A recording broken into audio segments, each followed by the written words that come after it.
Yan, good morning po mga kasama. Gusto po kayong lahat.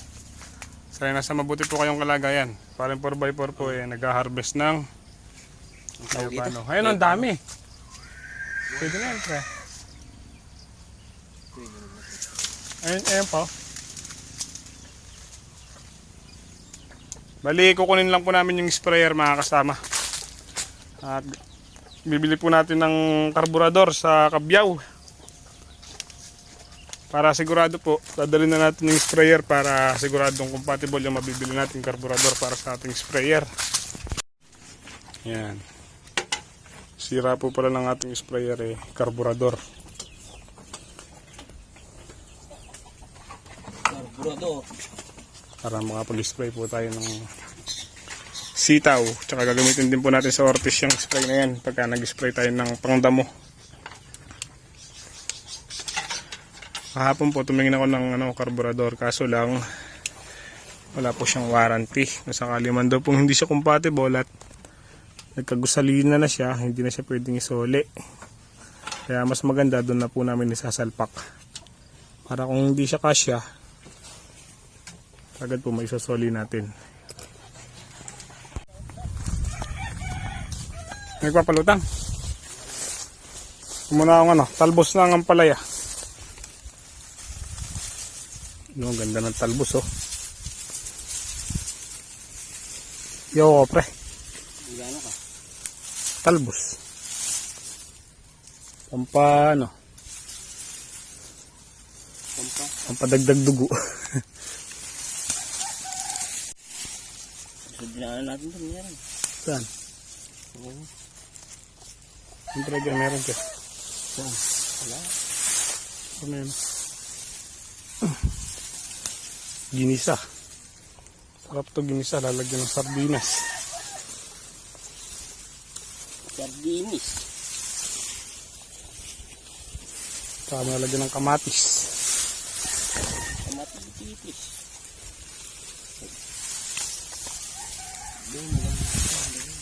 Saan? Sa loob ng kalamansi yan. Tara.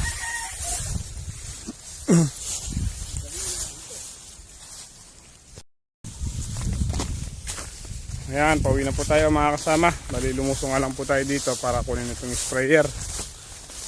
Pinakuha natin daw ng ampalaya. Hindi, gagawin po natin ito. Sa isang araw po makapag-spray tayo ng damo sa ortis.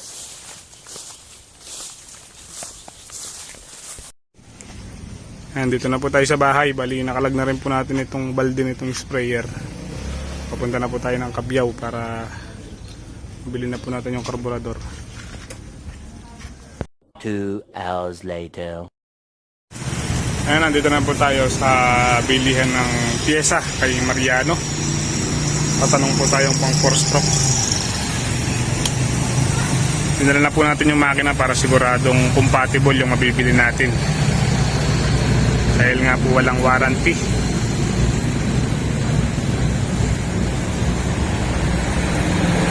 So ayan mga kasama, isalpak na po natin yung bagong karburador. Ito po yung luma. Ito yung luma. 1K daw po ang isang ganito. Lager po. Ha? Lager po. Testingin po natin. Subukan po nating ipump.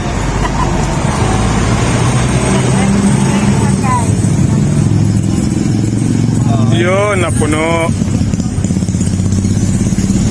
Pagka po kasi pinipindot to mga kasama, itong baso na to dapat mapupuno po siya ng gusalina para umakyat dun sa kanyang diaphragm.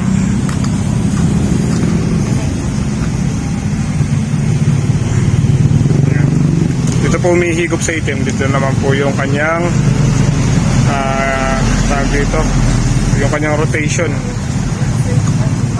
Pupuno yan pre pagka umandar na. Puno na pre. Puno na. Sige pre, testing mo pre. Ito pa palang kanyang gas cable. Yan, testingin po ni paring 4x4. Sige pre. Kaya tayo. Po yung ating resibo, 1,000. Yun! Lumanda na. Diba? Parang bago ulit.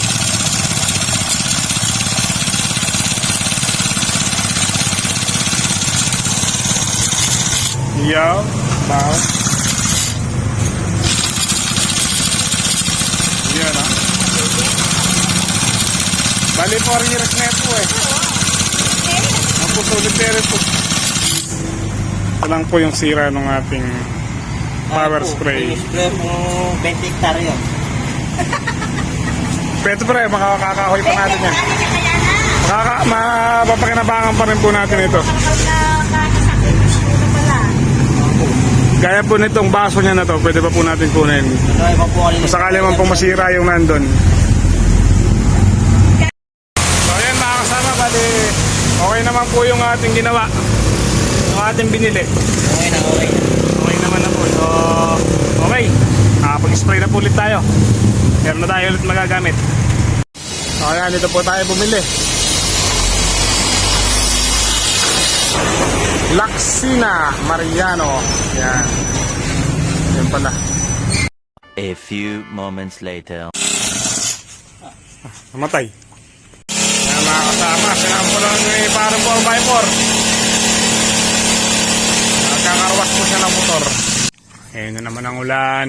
Ang next project po natin, itong gate na isang unit na upahan po nila Mama Needs para doon sa mga gamit. Tanggal po yung isang gate, bumagsak. Bumigay yung pagkaka-welding sa mga bisagra. Pinapaluwag lang po ni parang 4x4 at nag-stack up yung mga yung mga bisagra, pinalawang. Binuhusan na po ng langis.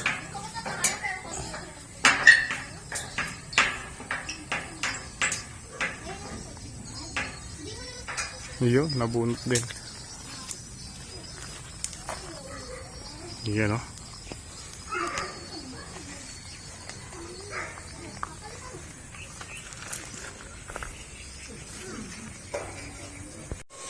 Yan o.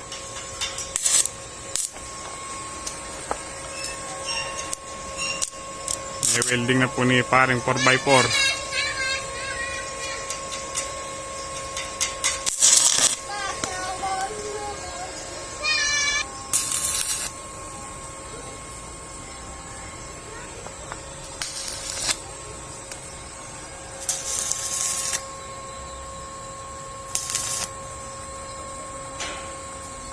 Yun, dumikit na. Parang totoo ah. Dumikit na. Parang totoo. Parang totoo nga.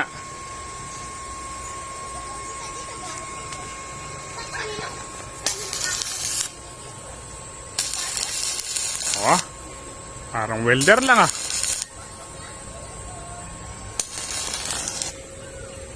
Umiikot na. Kanina po hindi naman umiikot yan. Kanina vice grip na, ayaw pang umiikot. Inipit na po ng vice grip na ganyan, ayaw pang umiikot.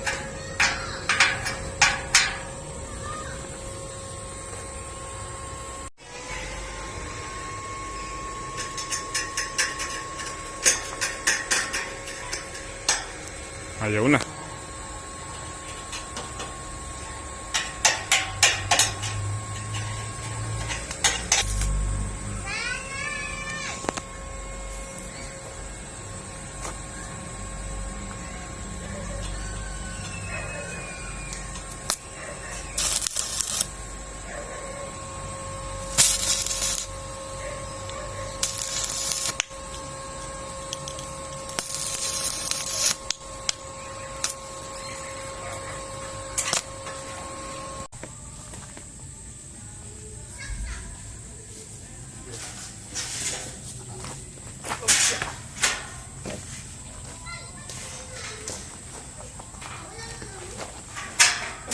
Loko tayo pa yun.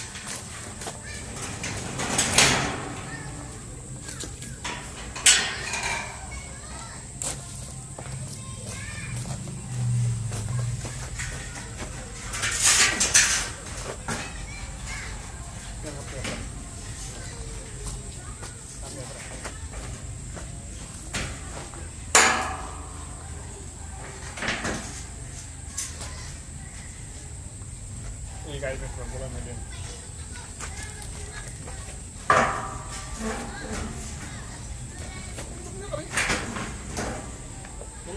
Una pala.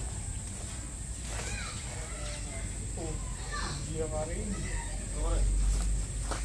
What happened? Ay, part-time.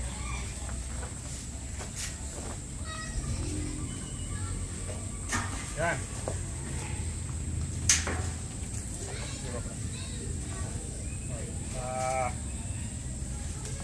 Hingaan niya. Kung nga yung full weld na ganyan pa eh. Hindi na pali eh, kaya dumutan. Kaya ka lang. Sige, patibayan mo yan eh.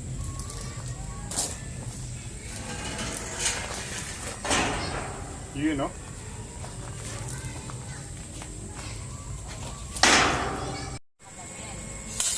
Yun no?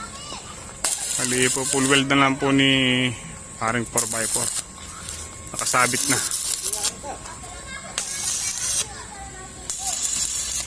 Ang epic dyan yung kamay. Kulita na ninong mo. Isali kayo pang metin. So ayan mga kasama. Okay na po yung yung gate. Nadagdagan po yung project natin. Meron pang isang welding ito. Si Tatay Sid. Pakisupport po yung YouTube channel ni Tatay Sid. Sisirain po natin yung stand niya. So parang 4x4 ang sisira dyan. Akala ko na kaya eh. Ano? Hindi, weldingin po ito. Itong stand ng kanyang service pambukid. Naputol po yung stand niya. Idudugtong ngayon yung stand na naputol. Maganda ito, medyo naka... Ay, maliit yung vice grip mo. Ito? Maliit. Maliit yung vice grip. At yata gato ah. Ang malakasan yung service ni Tatay ito. Enduro type. Conversion Suzuki. Enduro.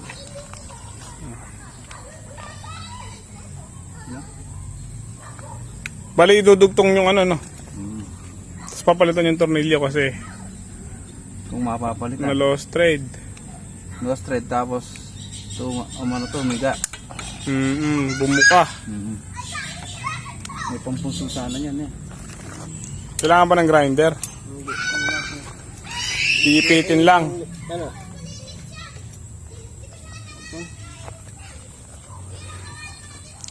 Kanina na po nakita ko yung stand nito eh. Kawayan. Kaya napansin ko kagad. Pambukid. Nabali po pala. Mamagas yan. Lamoremos ng Freddy. Oh. Yun o. Kanina yan. Freddy. Kay Ka Freddy. Balik. Hanggang pasomla mo ako eh. Roping mo. Adalanan siya. Minyakati ko. Tangking maburak eh. Banking na. Sarap daw pong sakyan. Dahil malaking gulong. Oh, maganda yung spike niya. Hindi siya na. Sa putik wala siyang dulas. Ano naman o. Yun o. Nalutong o. Yung dinangkol. Lilinisin mo ngayon. Bukas na putik na naman. Uy, nga mo nung kukit. Nagkaribaba. Nagkaribaba kanina pinukpok nyo. So ayan, ayaw pong lumabas dahil nagkaribaba yung dulo niya, nagkaulo. Puputulin po natin para lumabas itong tornilyo. Kapal na ini, malago na ini. Pwede yun eh. Puputol po natin grinder. Tsaka tani, pagparangketang pa kanyan. Pali.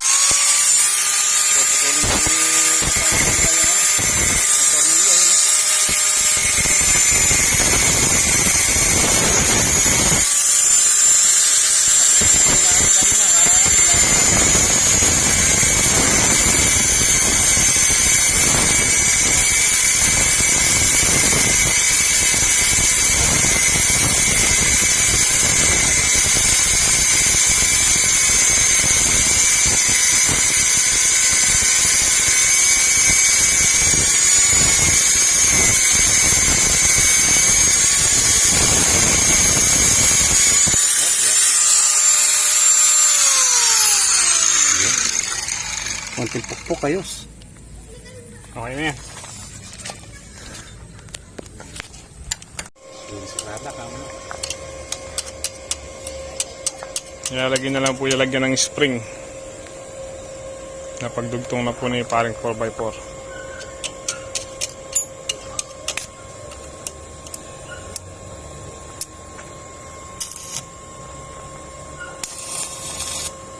Yun ho.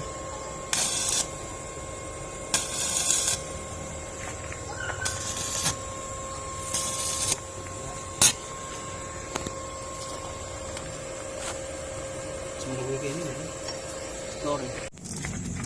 Ayun yung gamit niya. Yun ho. Yung sarada. Swabe. Tapos na po. Tapos na po. At rin. Basic lang kay paring 4x4 oh. Yun oh, parang ano oh. Parang welding ni Mama Nelio.